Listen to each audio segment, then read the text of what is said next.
Ini bertanya, bolehkah kita sebagai tulab menyampaikan firqah-firqah sesat seperti Khawarij, Jahmiyah, Syiah kepada teman yang baru hijrah dan menukil perkataan ustadz atau ulama yang terpercaya atau hadis-hadis tentang kesesatan-kesesatan mereka?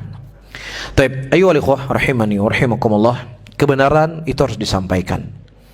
Taib, namun sebuah perkara yang hak ketika tidak diletakkan pada tempatnya, terkadang dia tidak akan menjadi baik.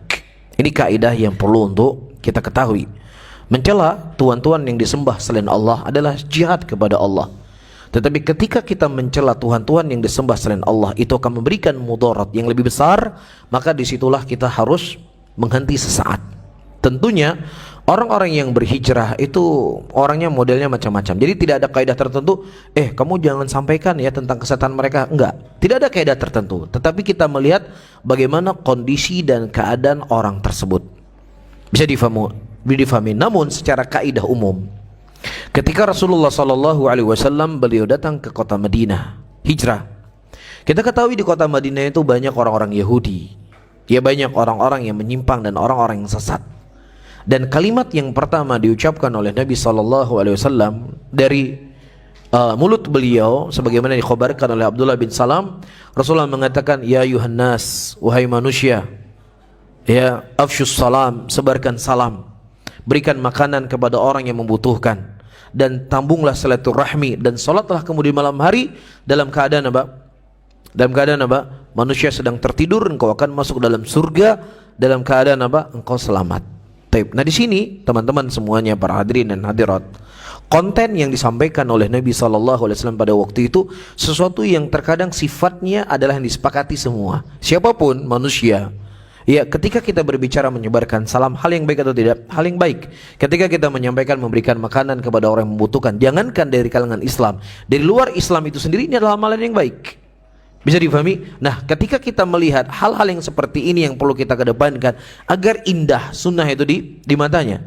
Makanya kalau kita dari fase-fase Mekah, para hadirin dan hadirat, Nabi kita Muhammad SAW yang ditanamkan waktu itulah kecintaan kepada Allah, kecintaan kepada Rasul. Itu ditanamkan.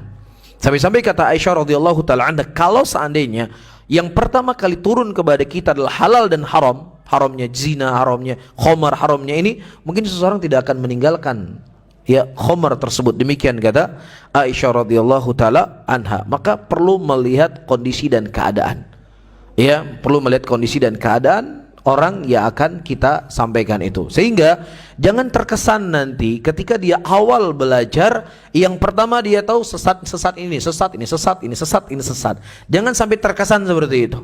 Tetapi kita menyampaikan hal-hal yang memang itu bisa ya dia fahami, karena kata Umar bin Khattab, berbicaralah dengan manusia dengan hal-hal yang bisa mereka tangkap, karena ketika hal-hal yang mereka tidak bisa tangkap itu terkadang akan bisa memberikan fitnah. Bisa difahami ya? Jadi tidak ada ketentuan khusus jangan sampaikan hal ini, sembunyikan, nggak ada.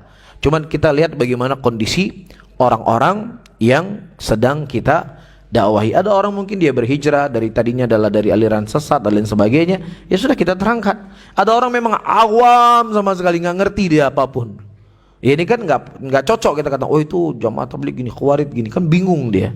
Ada orang memang dalam pergerakan. Intinya lihat kondisi dan keadaan orang itu sendiri. Nah, wallahu a'lam bishawab.